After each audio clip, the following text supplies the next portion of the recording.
Bismillahirrahmanirrahim. Alhamdulillahirabbil alamin wassalatu wassalamu ala sayyidil mursalin wa ala alihi wa sahbi ajmain amma ba'd.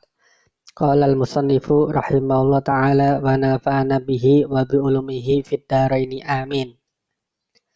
Wa amma inna lan anapun utawi inna wa akhwatuha lan dulur-dulure inna fa innaha mongko iku sak temene inna iku tansibu nasobake opo inna al isma ing isim wa tarfa'u lan ngrofa'ake opo inna al khobaro ing khobar wahia utawi inna wa akhwatuha iku inna wa anna lan anna walakinna lan lakinna wa ka'anna lan ka'anna wa la'alla lan la'alla walaita lan laita.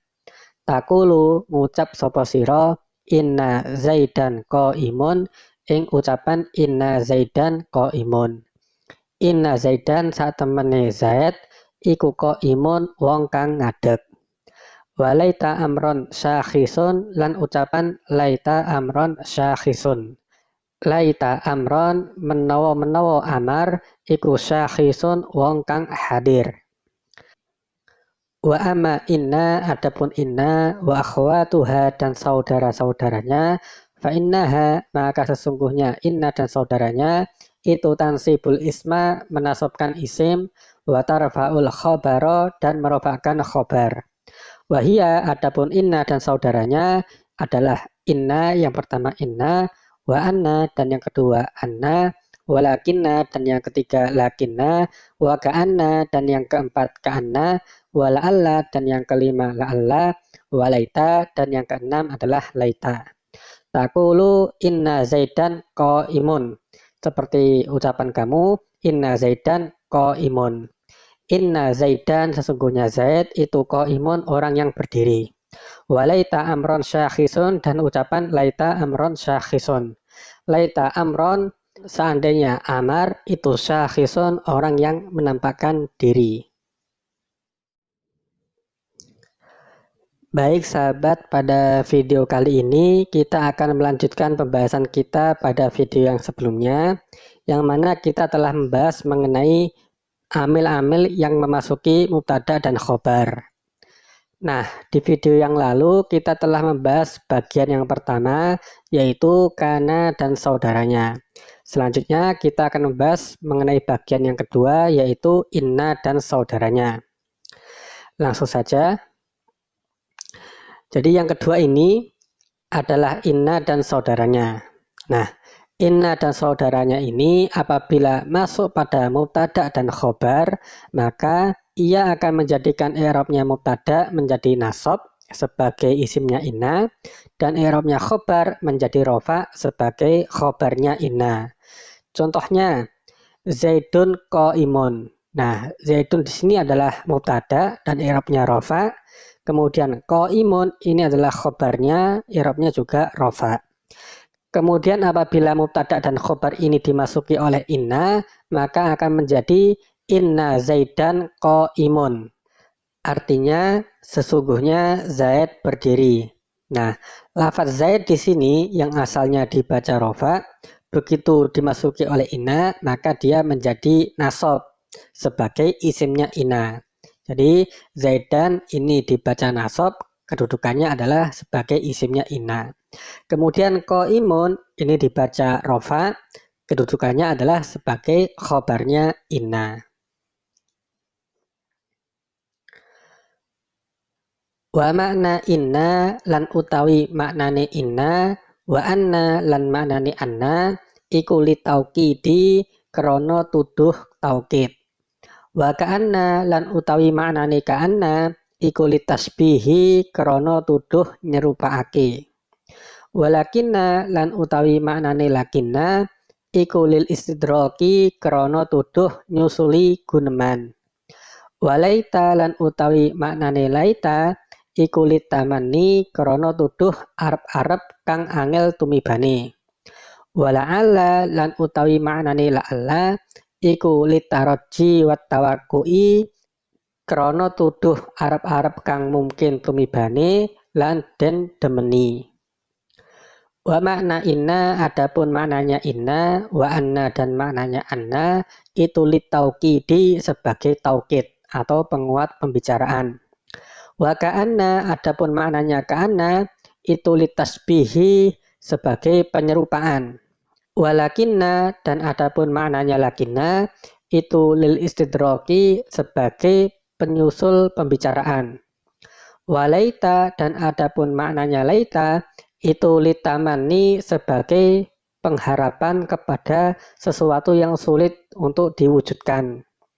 Wala'alla dan adapun maknanya la'alla, itu litaroji wattawakui adalah sebagai pengharapan kepada sesuatu yang mungkin untuk diwujudkan dan sesuatu tersebut adalah termasuk yang disukai. Adapun inna dan saudaranya adalah sebagai berikut. Jadi inna dan saudaranya itu ada 6 macam.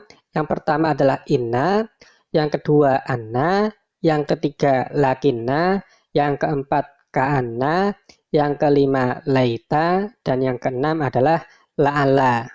Nah, kita bahas satu persatu. Yang pertama adalah inna. Nah, inna ini faedahnya adalah sebagai penguat pembicaraan atau taukid. Contohnya, inna zaidan qaimun. Artinya, sesungguhnya Zaid berdiri. Nah, jadi asalnya sebelum kemasukan inna, lafadznya adalah zaidun qaimun. Artinya, Zaid adalah orang yang berdiri. Namun, jika si mutakalim itu ingin menguatkan perkataannya atau ingin serius dalam perkataannya, maka dia bisa menambahkan inna sebagai taukid menjadi inna zaidan qaimun. Sesungguhnya Zaid itu adalah orang yang berdiri. Nah, di sini zaidan itu dibaca nasab sebagai isimnya inna dan qaimun dibaca rofa sebagai khobarnya inna. Contoh yang kedua, innallaha sami'un alim. Artinya, sesungguhnya Allah maha mendengar dan maha mengetahui. Ini juga sama, inna berfaedah sebagai taukid. Kemudian Allah di sini adalah isimnya inna. Dan sami'un ini adalah khobarnya inna. Kemudian alim ini naat kepada sami. Selanjutnya yang kedua adalah anna. Ini faedahnya juga sama seperti inna, yaitu sebagai penguat pembicaraan atau taukid. Contohnya, asyhadu anna Muhammadan Rasulullah. Artinya, saya bersaksi bahwa Nabi Muhammad adalah utusan Allah. Nah, di sini anna faedahnya sebagai taukid. Kemudian Muhammadan ini adalah isimnya anna, dibaca nasab. Dan Rasulullah ini adalah khobarnya anna, dibaca rofa. Kemudian yang ketiga adalah lakinna.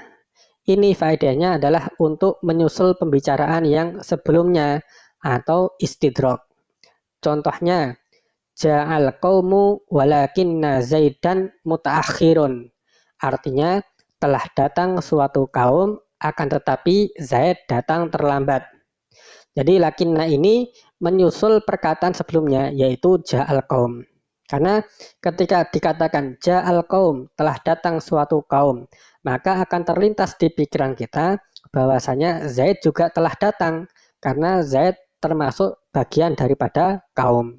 Namun mutakalim atau orang yang berbicara kemudian menyusul pembicaraannya dengan mengatakan walakinna Zaidan mutaakhirun. Akan tetapi Zaid itu terlambat. Nah, di sini lakinna faedahnya sebagai istidrok atau menyusul pembicaraan yang sebelumnya dan Zaidan adalah isimnya lakinna dibaca nasab sedangkan mutaakhirun adalah khobarnya lakinna dibaca rofa. Contoh yang kedua, huwa alimun lakinnahu ghairu amilin. Artinya dia seorang yang alim akan tetapi tidak mengamalkan ilmunya. Nah, ini juga sama, lakinna di sini menyusul perkataan yang sebelumnya, yaitu huwa alimun. Jadi ketika dikatakan huwa alimun, dia adalah orang yang alim, maka akan terlintas di pikiran kita bahwasanya dia juga mengamalkan ilmunya. Akan tetapi kemudian mutakalim melanjutkan atau menyusul perkataannya dengan mengatakan lakinnahu ghairu amilin, tetapi dia tidak mengamalkan ilmunya. Jadi ini faedahnya sebagai istidrak atau menyusul perkataan yang sebelumnya. Kemudian domir hu di sini itu adalah isimnya lakinna dan dia dibaca nasab. Kemudian ghairu amilin adalah khobarnya lakinna dibaca rofa. Kemudian yang keempat adalah ka'anna. Faedahnya adalah untuk menyerupakan atau tasbih. Contohnya ka'anna Zaidan komarun. Seakan-akan Zaid adalah rembulan. Jadi kita menyerupakan Zaid dengan bulan. Nah, ka'anna di sini faedahnya sebagai tasbih. Kemudian Zaidan ini adalah isimnya ka'anna dibaca nasab dan komarun adalah khobarnya ka'anna dibaca rofa. Kemudian yang kelima adalah laita. Ini faedahnya adalah untuk mengharap sesuatu yang mustahil atau tamanni. Contohnya, laita syababa ya'udu yauman. Artinya, seandainya masa muda dapat kembali pada suatu hari nanti. Nah, laita di sini maknanya adalah untuk tamanni atau mengharap sesuatu yang mustahil. Kemudian asyababa ini adalah isimnya laita dibaca nasab. Sedangkan ya'udu adalah khobarnya laita dibaca rofa. Jadi ketika kita mengharapkan masa muda dapat kembali itu kan pasti sesuatu yang mustahil. Maka kita di sini memakai laita untuk tamanni. Kemudian yang keenam adalah la'alla. Ini faedahnya adalah mengharap kebaikan yang mungkin terjadi atau taroji dan tawakkuk. Contohnya la'allal habiba qadimun. Artinya mudah-mudahan sang kekasih datang. Jadi kita berharap akan kedatangan sang kekasih. Nah di sini la'alla faedahnya adalah litaroji dan tawakkuk. Sedangkan al-habiba ini adalah isimnya la'alla dibaca nasab. Dan qadimun adalah khobarnya la'alla dibaca rofa. Jadi la'alla ini kebalikannya dengan laita. Kalau laita mengharap sesuatu yang mustahil, sedangkan la'alla mengharap sesuatu yang mungkin terjadi.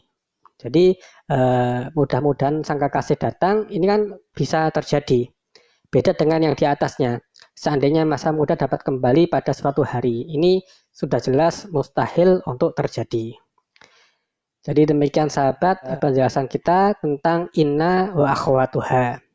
Semoga penjelasan ini bisa bermanfaat dan apabila sahabat ada pertanyaan atau yang lainnya, silakan tuliskan di kolom komentar. Demikian, wallahul muwaffiq ila aqwamit thoriq. Wassalamualaikum warahmatullahi wabarakatuh.